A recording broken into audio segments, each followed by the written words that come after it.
Guys, welcome back to the channel. It's about Remain the Trucker. Back with another video, another story. Ah boy, we up here in Michigan. Right now where I'm at? I don't even know where I'm at.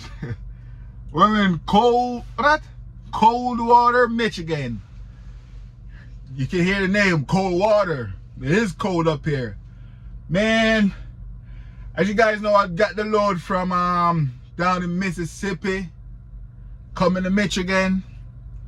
I delivered that load already, but the load was rejected. Well, not the whole load, some of the load was rejected, but we're gonna get into it. So when I first got the load, I went to go pick it up at the shipper. The shipper wasn't ready. So I was there waiting. I drive over to the shipper and the guy said, man, I know your appointment is at 11, but this load ain't ready yet. But what you can do is drop off your empty trailer and come back and pick up the loaded trailer later. And he told me, give me your phone number. I'm gonna call you when the load is ready. I'm like, all right, cool. But that chicken spot, that yard, it was tight, man. It was in Laurel, Mississippi. Amick Chicken Farm. If you guys know that yard, you know what I'm talking about. It's tight in there. So he said, drop the empty trailer somewhere in the yard and just bobtail back to the truck stop. I'll call you when the load is ready. So I'm like, all right, cool, no problem. I go outside, looking for a spot to back the trailer in. And it was raining also. Yo, one of the worst thing is be at a chicken spot, picking up a meat load, and it's raining. Oh my word. The place was all smelly, and it's raining, mud everywhere. When I go outside, when I come back in my truck smelling. Because, you know, I'm walking outside and come back on my mat, you can smell the chicken stuff. But anyways, he told me go outside and park the trailer in an empty spot. So I go outside, you know, looking for an empty spot. I can't find no empty spot. And then I see a spot, I'm like, okay, I'm gonna try and get it in there. I got trucks everywhere. I'm there sitting, trying to get trucks out the way. When it did happen, I have a little space to try and back into the spot. When I got between the two trailers, I go out there and look. I was like close on both sides. I'm like, even if I drop this trailer, I'm not gonna be able to drop the landing gear. I won't be able to wind it down. So I'm like, this is not a spot. This is a spot where a yard jockey might have to drop it in there. So I said to myself, you know what? He did tell me I could go to the truck stop with the trailer and come back when the load is ready. So I'm like, you know what? I'm going back to the truck stop. And this is at 11 in the morning, so you know I have parking at the truck stop. So I drive back to the truck stop. I'm like, yo, park up at the truck stop. He said he's gonna call me. I'm like, ah, cool. So right away I'm thinking, you know, detention and stuff. Let my fleet manager know the load is not ready. You know, my fleet manager said, cool. Keep them posted. I'm like, all right, cool. So I'm in the truck chilling. 12, 1, 2 p.m., 3 p.m., 4 p.m., 5 p.m. No call from the shipper. I'm like, yo, what the hell is going on? So right now I'm thinking, you know, detention money is cool. 6 p.m., no call. 7 p.m., no call. So right away I'm starting my calculation because I have to get to in Michigan to deliver the load, Wyoming, Michigan at a certain time. So you know I have to leave Mississippi at a certain time.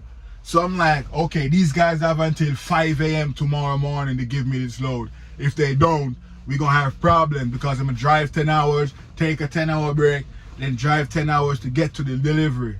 I need 2 drive shifts to get there. It's like 900 miles. So I'm like, when I did the calculation, I said, if these guys don't call me by 5 a.m., we're gonna have problems. So after 7 p.m., no call. 8 p.m., they call me. I said, hey, come back over here. The load is ready. So I'm like, cool. You know, from 11 to 8, I did like an 8-hour wait. That's like 9 hours. I did that wait. So I'm like, all right, cool. Let's go drive over there and go pick up my load. They said my load is ready. So when I go over there, on my way over there, he called me. Say, you know, my phone is hooked up to the speakers in the truck, so I answer. He said, yo, where you at? I said, yo, I'm on my way over there. I'm like 2 minutes away. He said, cool, your loaded trailer is in door 1.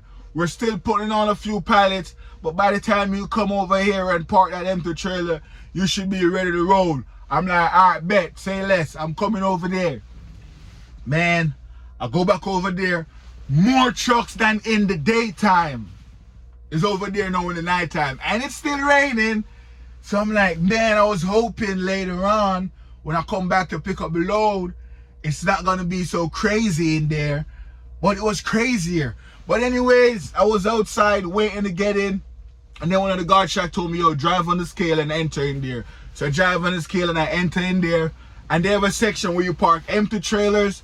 And they have a section where the yard dog, the yard jockey, they park the loaded trailers. So there's no spot in the empty trailer section. I'm getting frustrated. I see a guy bobtail past me, went into the loaded trailer spot and pick up a loaded trailer and pull out. So I said, yo, I'm gonna drop this empty in the loaded section. I gotta get this empty off of me to go pick up my load. My load is in the door. So I go over there, I backed up, and I dropped my loaded trailer, my empty trailer in the loaded trailer section. So when I drop that, I hurry up and drop it because I know if the yard jockey see me doing it, it's gonna tell me, yo, you can't drop this here. But there's nowhere else to park it. Plus there are a whole bunch of trucks coming in with the empty trailer. I'm trying to get this off of my back.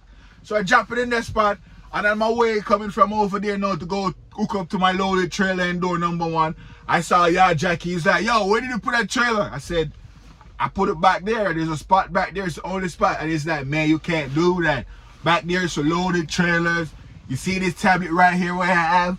Those green mean empty, and the red back there mean loaded. I'm like, man, there's nowhere to put this empty trailer.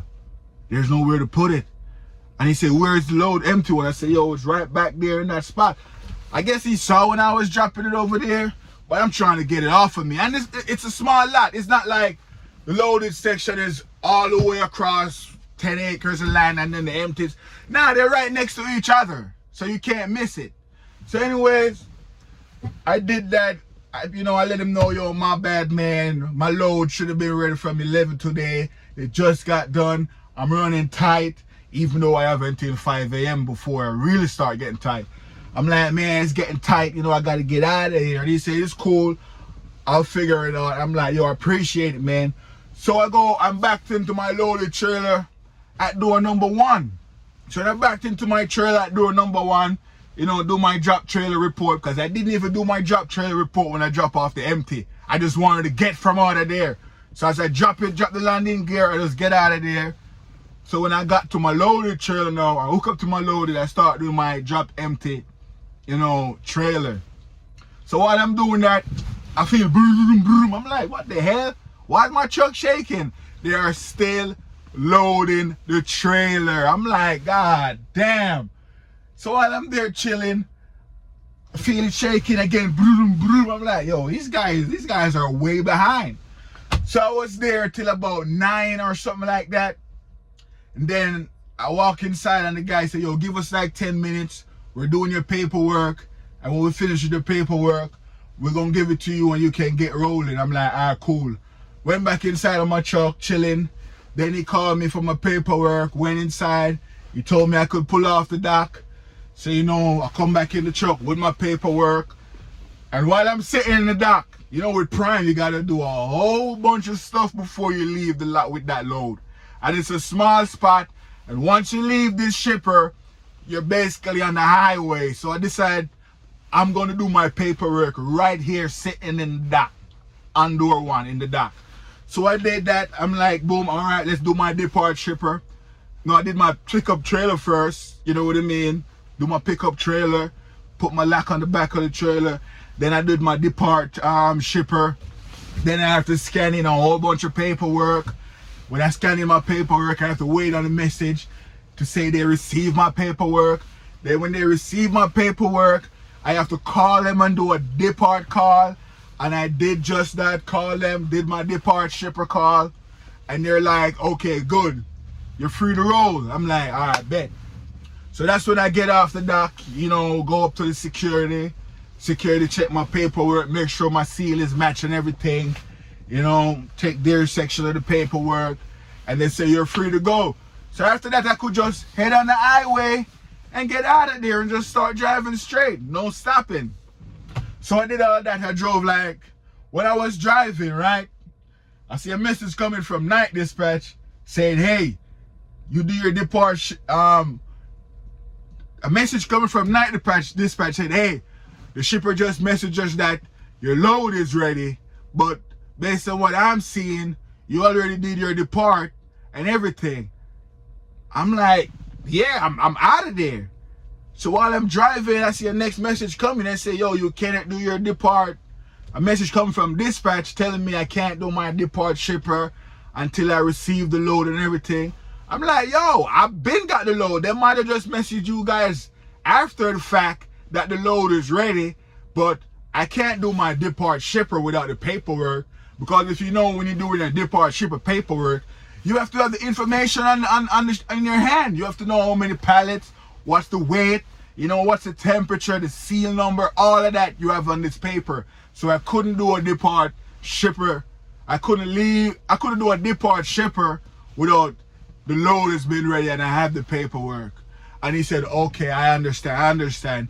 But you know, the night dispatch thought I did some crazy stuff, doing my depart and all of that without the load being ready, but that's impossible.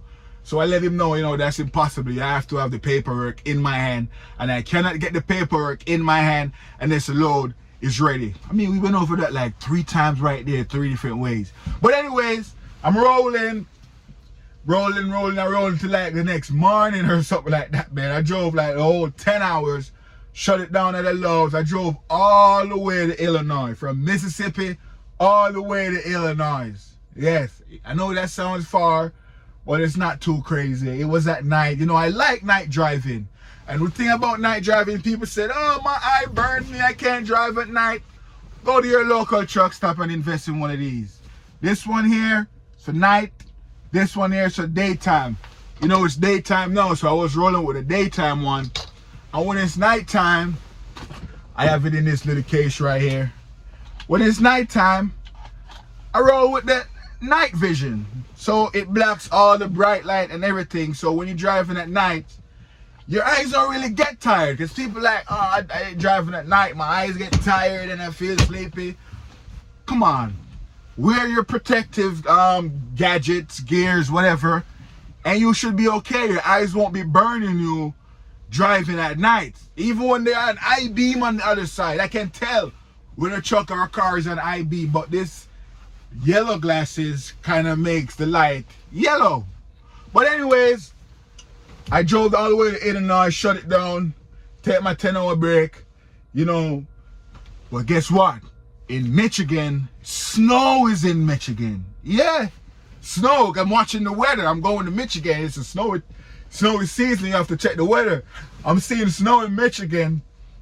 I'm like, damn, I'm going to take my 10-hour break. Hopefully, when it's time for me to roll, this snow goes away. Anyways, my 10-hour break is approaching. And I said, you know what? Let me go take a shower at this Loves. I take a shower. And then I look, there's a Kroger's like 1 mile away. I'm like, yo, I need some groceries. So I'm going to walk over to the Kroger's, buy me up some groceries. I bought 2 parcels of chicken, you know, stuff to cook it, bananas, you know, my snacks for the truck, water and all that, so I could cook. So I bought all of that. I come back, I said, all right, let's roll this to Michigan. I'm watching the weather, I'm seeing, yo, it's snowing. I'm like, yo, I'm definitely gonna get hit with this snow when I get to Michigan. There's no ifs nor buts about it. This was about 8 o'clock at night. My delivery is 11 in Wyoming, Michigan. So I'm like, all right, the snow is gonna be snowing all night and all morning. But there's no snow in Illinois, so I'm good. No snow in Illinois, no snow in Indiana, because I'm going to go through a little piece of Indiana, then I get to Michigan. So I drove to Illinois, got to Indiana. I was on 90 going to 94, then I will go 196 to get to where I'm going. So I had to go through a little bit of Gary, Indiana, no snow in Indiana. I got to Michigan now. One thing I love with this new GPS, it tells you whenever you enter a state. So when you enter Illinois, the new GPS will say, hey, welcome to Illinois, or you're now entering the states of Illinois. You're now entering the states of Indiana. So it tells me when I was in Michigan, so right away my alarm started going off. I'm like, oh snap, this is where the snow is. So anyways, I pull over just to check the weather again. I'm like, okay, cool. At this point, it's like 12 or 1, something like that, a.m. in the morning, you know, 9 a.m. in the morning. In Jamaica, we call 12, 1, and it's still night. The sun ain't out yet. But 1 in the morning, and I'm like, damn, the snow is like maybe 60 miles away from where I'm at. So by the time I get there, it'll be snowing.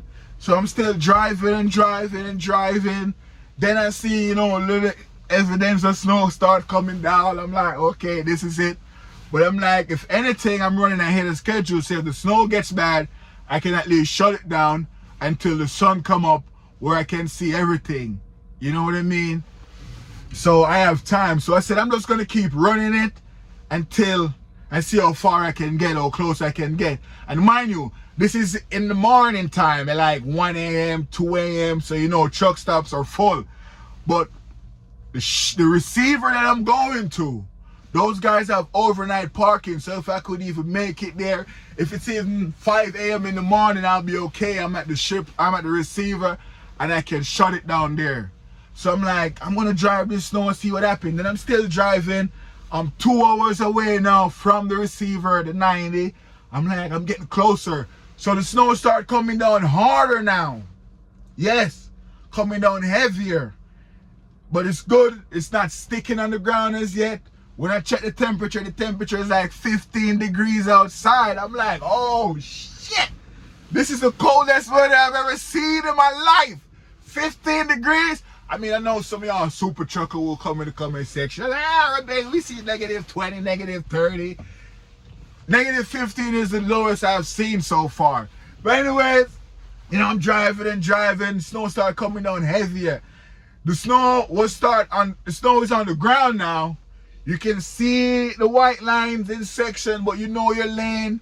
You can still see the rumble strips over here, but the road is getting a little bit snowy. Not sticky snow, it's like dust. And the reason why it's like dust, our dirt, whenever a car or truck passes me, it will blow up a whole bunch of snow in front of my truck, windscreen, everything. And it's not sticking on my screen. You can't see no water marshal, no nothing. It's just, and you see the wind blowing it, and I'm like, yo, I never seen this kind of snow before. It's like dust blowing. So every time a truck passes me on the left, it will blow up like a whole, like when water splashing up on your car, that's how it look. But it leaves no water residue. It's just come on your truck and it blows off. That's how the snow was looking. So I had one issue now. Whenever a truck is passing me, because at this time of the night, it's just me and trucks out there. Not a lot of trucks. Every like 20 minutes or 30 minutes, 1 or 2 trucks will pass me because I'm going like 40 miles an hour, sometimes 35. Because, you know, this is my first winter driving. I'm trying to make sure, you know, I don't do nothing stupid. I'm getting the feel of it. At first, I was going 30. I bumped it up to 35. I'm like, it's not so bad at 35. Let me run it at 35. And with the snow, one thing I learned with the snow, it could be snowing down in one area and you drive like 10 miles and there's no snow. It's like it wasn't even snowing. The road gets good again. So when it gets to that point, I can speed it up a little bit, but I still have to watch for that black ice. You know what I mean? Even though it's not snowing, maybe water could up there. I don't know, but the road was looking normal. So right there, I could speed it up a little bit. And then boom, we enter a snowy section again. And it's the same type of snow that looks like dust. And when truck passes me, it's blow it up. One time, a truck passed me and it blows so many snow in front of my truck, man, I couldn't see nothing. Nothing at all, I couldn't see, man. I slowed the truck down. I'm like, yo, I don't even know if I'm going off with a ditch or what the hell is going on. I turn on my wiper, it can't do nothing because the truck blow up a whole bunch of snow all over the place. And at one point, I feel my truck going on the rumble strip like, brrr. So I'm like, yep, I know that's a rumble strip. Let me slow this down. And then I slow it down. And then everything is clear up again. So the issue I was having is every time a truck passed me on the left, it would splash up a whole bunch of snow in front of me and I can't see anything. So I came up with this tragedy. I slow it down a little more. I'm like, because it's drivable. It's just when other trucks passing you, they splash you up. Basically, splash you up. So I'm like, every time a truck is passing me, I'm going to really slow it down and let it go. You know what I mean? So I catch that little formula all my way to the receiver. And I made it there. I got to the receiver like 7 a.m. to be honest with you, yeah. Because I was running it slow, rolling it. You know, like I said, the snow was on and off in sections. It wasn't anything crazy. The other truckers, they were flying by. You know what I mean? But I'm still new, so I don't want to fly by. But anyways, I got to the shipper. Man, I looked at the thing. 10 degrees. I'm like, God damn, 10 degrees? Let me feel how this feel. So I open my truck. I'm like, oh, never mind. Close my truck door back. You know what I mean? I saw other prime trucks there. I'm like, yo, my appointment is at 11. So what I'm going to do, I'm going to go take a 2-hour nap or a 3-hour nap, wake up at 10. And there's like a screen I could call and check in. I said, I'm going to do that. So anyways, morning comes, 10 a.m. I wake up. I called him and said, hey, you know, I have a load. I'm with Prime. I'm over here in the lot checking in. And the guy took my information. And he said, all right, we're going to call you and tell you what door to come to. Turn on some light in here. It's getting dark. I'm rambling on with this story, so it's getting a little dark. But anyways, my door's ready. The guy called me and said, hey, go to door 25, you know, break the seal, you know, back up into the door, take your paperwork inside to us. And we'll take it from there. So I did all of that. So the guy sent me back to my truck and he said, when we call you, you can move. I'm like, all right, bet. So anyways, I go pick up the paperwork and everything. Coming back, I'm looking at the bills. I'm like, I don't want to lie to you guys. I brought 742 cases of chicken up there, right? 742 cases of chicken. So when I got the bills, I was looking at it. I see receive 740 cases. I'm like, so where are 2 cases? Then I look at the bills. I'm seeing 1 case of chicken is leaking, and then the other case of chicken is torn. So I'm like, yo, I got a claim. I have 2 cases of chicken on the truck then. So I'm like, oh shit, we got chicken on the truck. So anyways, I go outside, you know, pull up the truck a little bit, look in the trailer. Man, I'm gonna put a clip right here of the chicken that I saw in the trailer. Here is it right here. As you guys can see, a bunch of snow. It was snowing all night, last night. Some snow is still coming down right now. But let's show you guys, there's 2 cases of chicken.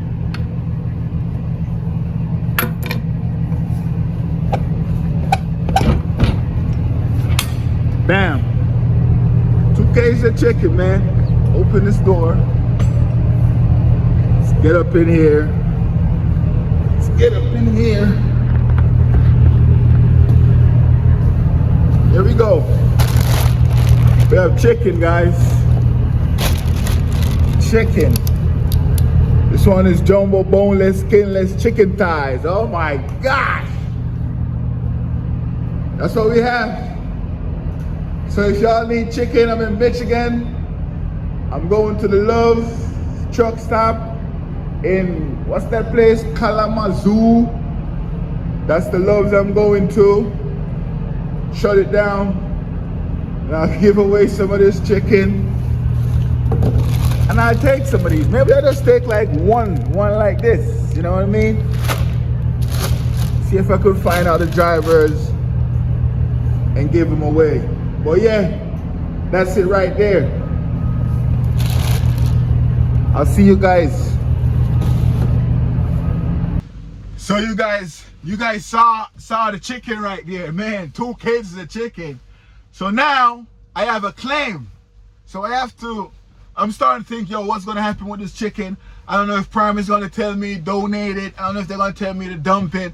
I don't know if they're gonna tell me take it back to the shipper. But hey, The shipper is all the way in Mississippi. Unless the shipper has a location in Michigan, that's the only way it's gonna get back to the shipper. So, you know, I did the claim report and everything. My fleet manager hit me up and said, hey, you have a claim, what happened? I said, hey, 2 cases of chicken they turned down. You know what I mean? So right away, dealing with claims. Claims say, yo, send us pictures, send us the information, paperwork, everything. And we gonna tell you what to do with it. You know what I mean? So right away, I let the next driver know, a problem driver. I said, man, they turned on 2 bags of chicken. If you hang around, I might have some chicken for you. You know what I mean? And he said, I bet. And there's another driver as well. I'm like, yo, I might give you guys a Christmas gift. Let's see what happens. I'm waiting on claims to let me know what to do with it. I might, you know, give you guys some chicken thighs for Christmas. And they're like, all right, cool. So one of the guys, his trailer was empty and everything. It's time for him to go. But he's hanging there to see what this chicken is about. So he was there waiting on me. I'm like, cool. And then he said, hey, they said I have a claim on my trailer as well. I might have rice in the back of my trailer. I'm like, oh, you got rice? That's a meal right there. I have chicken, you have rice. We could barter or barter. You Americans say barter or barter. You know, barter, if you guys don't know, the exchange for goods or service for service or service for goods or good for service. I mean, without the use of money. You know, exchange for goods and service or products with you know, without the use of money. If I can remember clearly. But yeah, that's definitely what it is. So I'm like, yo, we might barter that, man. You know, back in the days before money, that's what people used to do. I have orange, you have banana, let's exchange. And we happy, keep it moving. So I'm there thinking we gonna barter.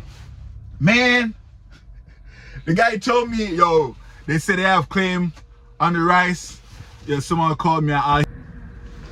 So when the guy, man, I phone call, lift up the whole video right there. I don't even know where I'm at. Man. But yeah, he said you have a claim for rice. But he ended up telling me, shit, my bill said they have a claim, but I don't see no rice in the back of the trailer. I'm like, yo, it's good, man. It's good. If you ain't got no rice, I'm gonna still hook you up with some chicken, no big deal. So right away, I'm thinking, yo, this might be some chicken for me. But guess what? Remember last night in Illinois on my break, I went to Kroger's and I bought chicken and all of that stuff already. I'm like, man, I already have chicken in the truck. I go to Jamaica on the 24th of this month.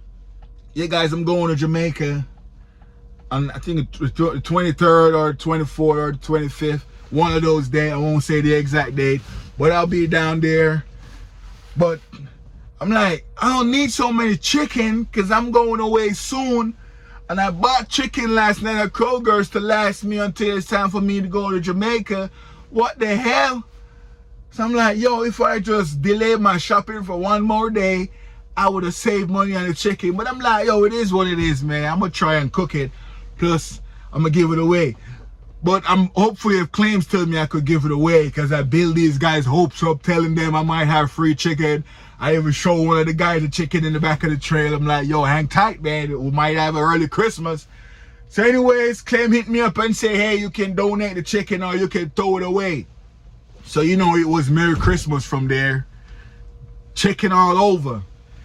So those truck drivers, I made them the time. He was a driving guy. Because remember, you know, the other guy, not the prime guy, the other guy, he does drive-in because he had rice in his truck. And he was saying, yo, this always happen with reefer? I'm like, you know, from time to time, you know, stuff goes bad. You know, you might have a 1 case or a 2 case. Sometimes an old pallet, sometimes the old truck get turns down.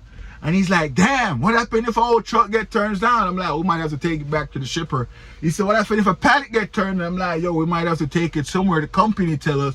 But for something simple like 2 cases or that, they might tell us take it back to one of the shipper location close by, or they'll tell us what to do with it most of the time, which is dump it in the trash. And he's like, yo, but what happened to it? I'm like, I don't know. They said the pallet, these cases, one of them leaking. The shipper just meant, I don't know. Sometimes the shipper mess shit up, pack stuff up, and I don't know. But sometimes you do have damaged products. Sometimes you might set the temperature wrong and mess up the whole load. You might be carrying ice cream and it's supposed to be freezing, but it's not. And the whole ice cream load is messed up. You know, the reefer thing is a tricky situation, but from time to time, you will get claimed. It doesn't happen often. I'm like, yo, this is my second time this happened to me. This is the first time I get something like chicken. Normally it's some stuff to make cheese or some kind of, the one I got was the vanilla, right? Yeah, so this is my first time like seeing chicken get turned down. So everybody had chicken. It was a Merry Christmas. And, you know, I took one of the bags for myself. You know what I mean? That's all I wanted. And one of the guys took like 3 bags. I'm like, God damn. He said he's going to do fried chicken, baked chicken, jerk chicken, curry chicken, whatever type of chicken he can think of this Christmas. Because he lives close there in that area in Michigan. I'm like, yo, enjoy, man.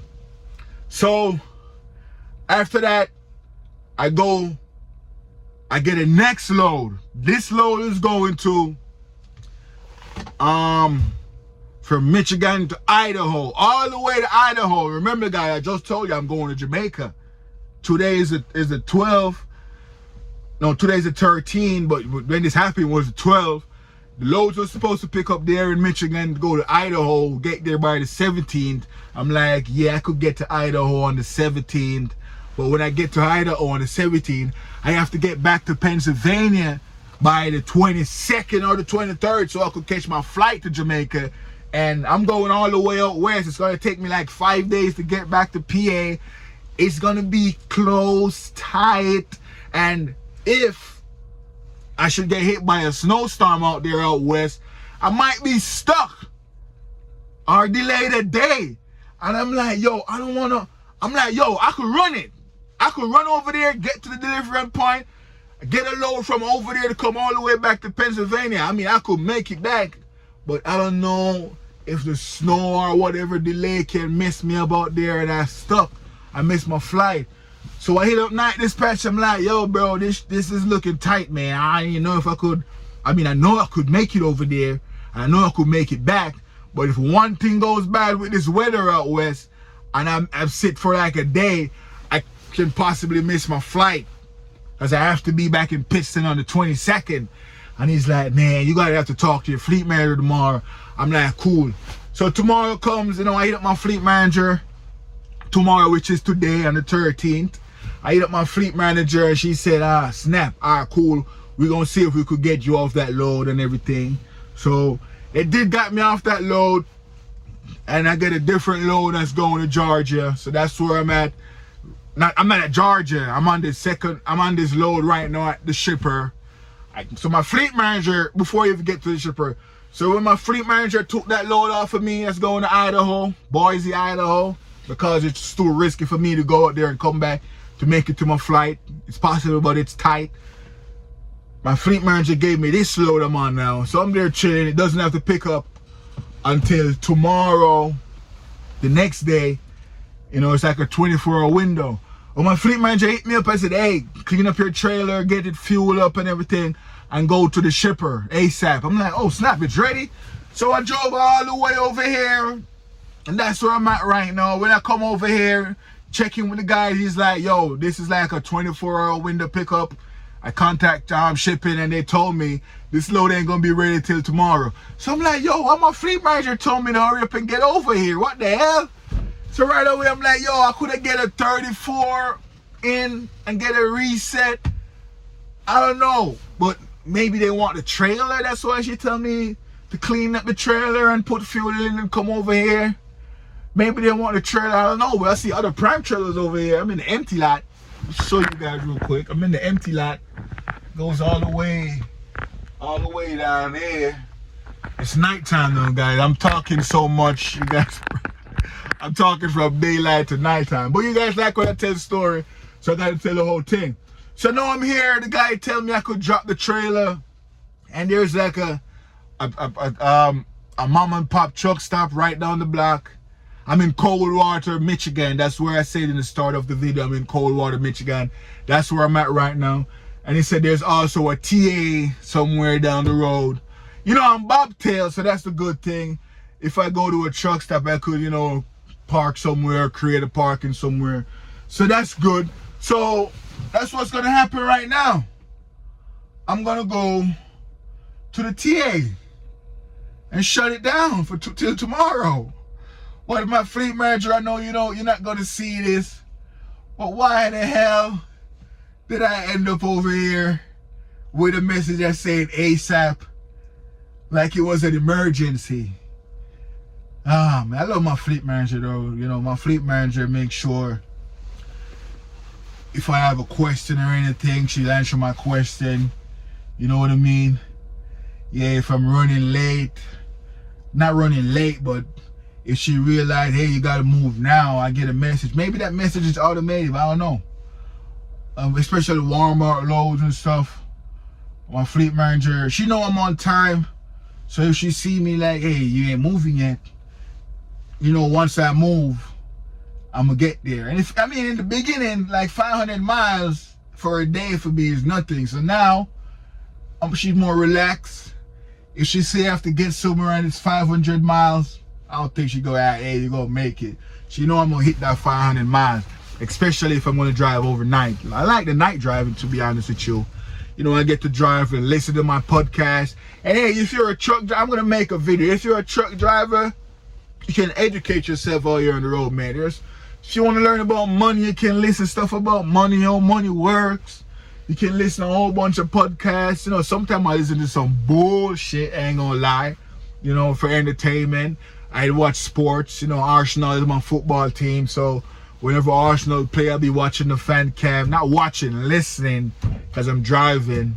And speaking of driving and watching and all that stuff, the camera is right here, so I have to be careful. I check my driver eye thingy to see all my alerts and stuff like that.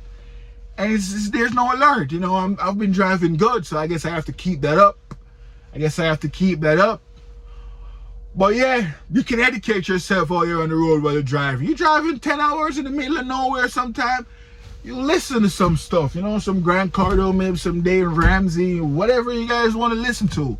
Listen to something and learn. I've learned a lot since I've been out here on the road, because like I said, I came on here with a plan. You know what I mean? And each step of the plan, I might have to learn something. So I'm learning, doing research, and I drive and listen. Sometimes I listen to music. Sometimes I listen to my own music. It's weird because I don't really listen to my own music that much. It's crazy. I don't know, man. Artists always said that, I don't like listening to my own music. It's good and all, but I don't listen to it. All this possible I don't listen to my own music. That's crazy. Sometimes I do listen to it when I'm driving. I'm like, oh shit, that's actually good right there. I'm singing it and all. But you probably thinking of man driving, jamming to his music. Man, I don't listen to that, man. I don't listen to my music. You know what I mean? It's weird. I'd rather listen to some beats. And not even that. Because if I'm listening to a beat, I'm going to start thinking lyrics. And then I'm like, oh snap, I got to write this down so I don't forget it. And then I have to pull over the truck and try and write a lyric down. And by listening to the beat again, driving down the street, I might come up with another bar. I'm like, oh shit, I want to write this down. So I just do not listen to beat while I'm driving either. I just listen to podcasts, man, to be honest with you. But yeah, this video is getting too long. So I just dropped this trailer. Put in my code. I just dropped my trailer. You guys heard that sound? You know what that sound mean. You hear that? Lowered my fifth wheel so I could pull from under this trailer. But it's your boy, Romain the Trucker. I'll see you guys in the next video. Please like, share, comment, and subscribe. Let me know. Man, don't let me know nothing, man. Just like the video and subscribe. I'll see you guys in the next video. Peace.